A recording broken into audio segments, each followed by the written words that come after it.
What's up, guys? Mason the Brock Henderson here. This is Arrow Season 4, Episode 12, Unchained. And this was a good episode. It wasn't great, but there are some issues that I will discuss to start off with because they're kind of fresh in my mind. First of all, there's so many subplots in this show. And not just in this episode. I mean, there are a few in this episode, not as many as there are overall.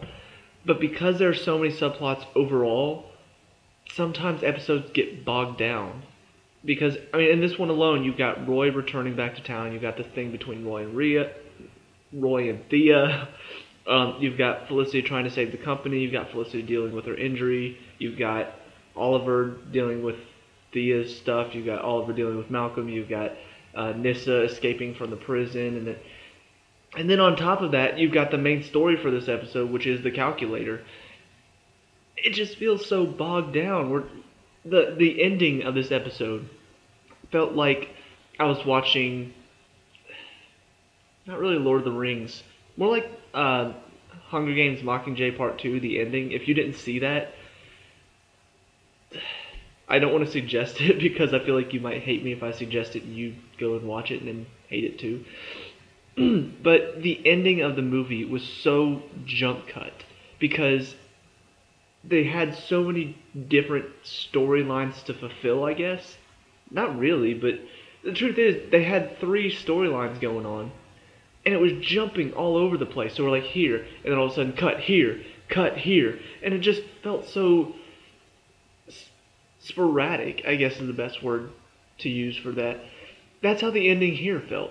You know, one second we are with Roy and Thea, and then we're at the presentation, and then we're back in Thea, and then we're over here with, you know, the calculator, and then we're over here with Nyssa, and then we're over here. I'm just like, stop. I'm just tell it fluidly. It would have been much better if they had gone, we're at the presentation with Felicity. She finishes the presentation. She and Oliver start talking about how good it was, blah, blah, blah, blah, blah. Calculator shows up. Dad? Then we cut to Thea and Roy in the apartment. They're talking. He leaves and then, you know, passes Oliver on the way in. Malcolm walks out to talk to Oliver. They shake hands. And then that's when Laurel comes out and says, it's Thea, something's wrong. Then we cut to the hospital, she's in a coma. But because it went Thea, then Felicity, Thea, Felicity, Thea, it got so confusing. And that's coming after an episode where we are at the main plot of this story, we're at a flashback, now we're with Felicity, now we're with the presentation, now we're with Thea, now we're back in flashback mode, now we're over here with Roy, now we're over here with the calculator. It's too much. It's really becoming way too much. And if they had had the presentation in one episode, along with the main plot for that one, you know, whoever the bad guy was for that week, that would have been okay. If they had had the Roy storyline happen with, you know, as Thea is becoming worse, that would have been okay.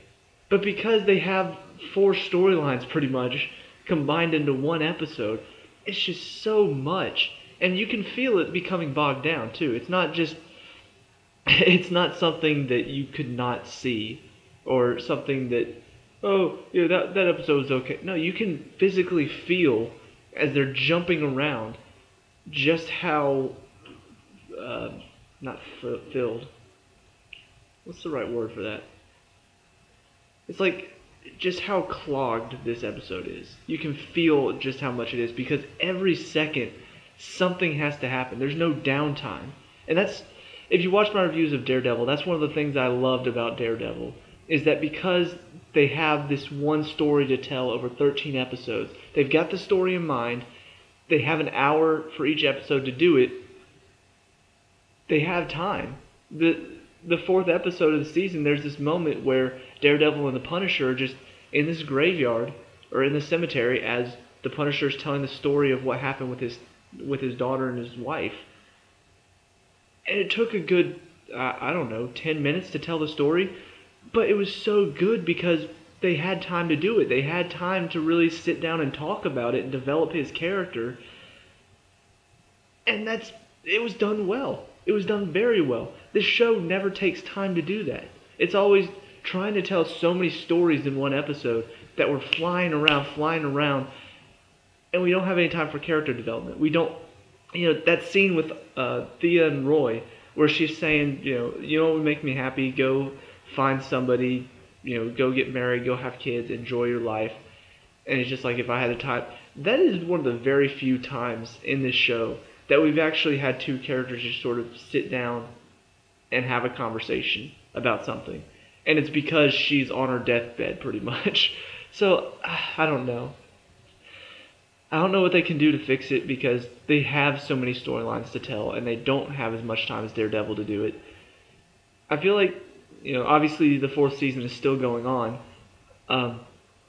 But maybe when they get to the fifth season, maybe keep it condensed. Keep the storylines condensed to one episode.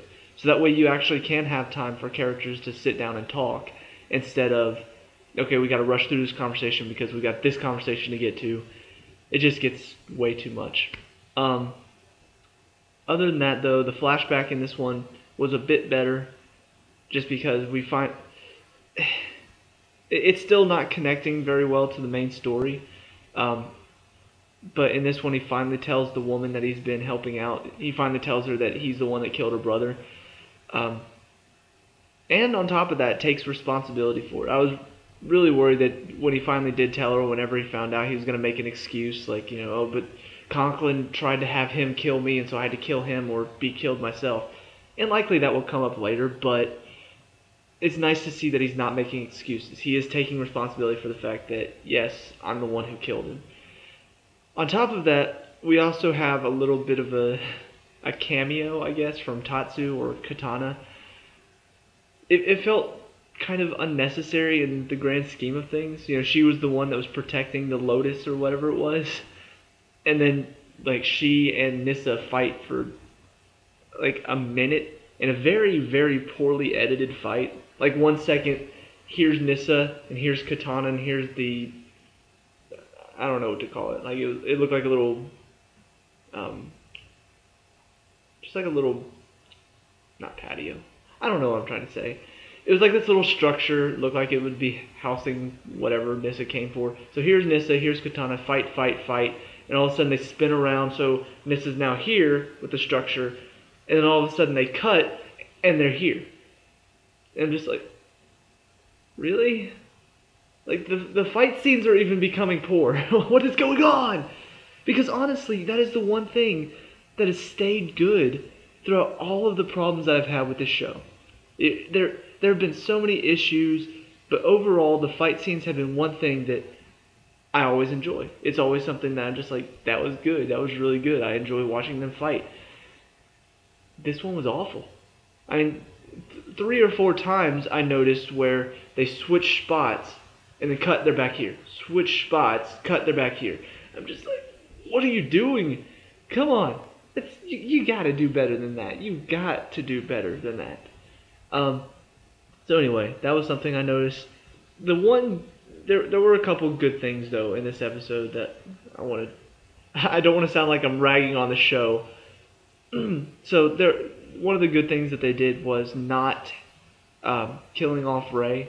Ray, what am I talking about? But Roy, he has this moment at the end where it looks like he might die because he has to stay behind, shoot the C4 to blow up this building that the calculator's trying to use to destroy the city. And I'm thinking, this would be a perfect time for them to do that cliche moment where the building blows up and it looks like Roy might have been lost, just for him to return next season or something like that. This show loves to have those moments where, oh no, this character's dead.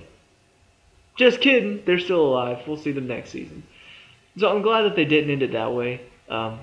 He does manage to blow up the building and get out too, so that was nice. The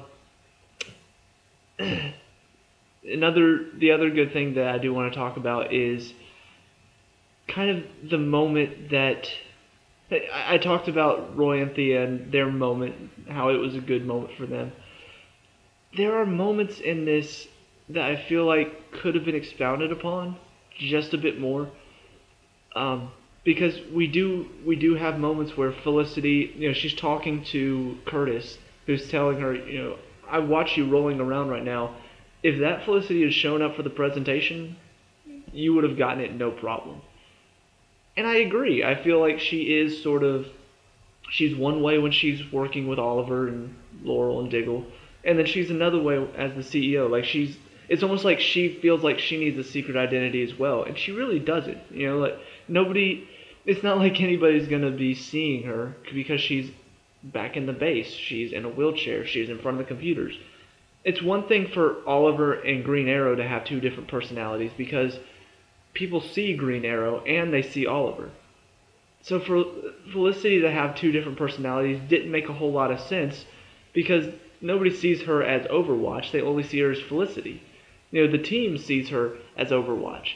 So I always did wonder about that. I thought, why is she acting so timid and not confident whenever she's just Felicity? Why isn't she the confident Overwatch person that she normally is? So it was nice to see Curtis sort of give her that pep talk, and she really did take it to heart and put on a good presentation. Having the calculator be her father, interesting turn. I don't know if I would say it's a great turn or a good turn. I don't know how I feel about it yet. If they do something clever with it, sure. I wouldn't mind seeing it. But just as far as story, it's just like, okay, I guess that's interesting. Don't know where that's going. I mean, it kind of shocked me whenever he was there. I was just like, what is he doing there? Is he one of the?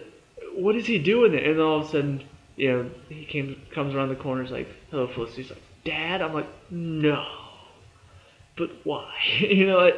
I guess as I've started critiquing shows, it does.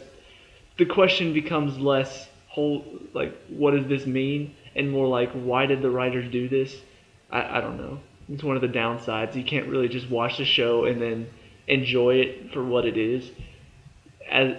As you start critiquing and as you become more of a critic, you really start noticing problems with the show and start noticing, okay, so that was weird. I wonder if they're going to use that cleverly or not. So, but yeah, overall, still a good episode. The stuff with the company needs to sort of. Yeah, it was okay for this episode. It did get bogged down with all the other storylines too, but it's probably my least favorite part of this season so far is Felicity trying to control the company and then her working with Curtis, and I don't know. It's just been the weakest part of this season for me. And if it keeps up, this is the first time we've seen it in a little bit, so that was. It's okay that they decide to use it since they haven't used it in several episodes, but if it becomes a bigger thing as we move forward, probably won't like it as much, but it's okay. So those are my thoughts on it. Let me know what you thought down in the comments below. As always, leave out the spoilers until I get caught up, and leave a like and subscribe for more Arrow. I'll see you at the next review. Peace out.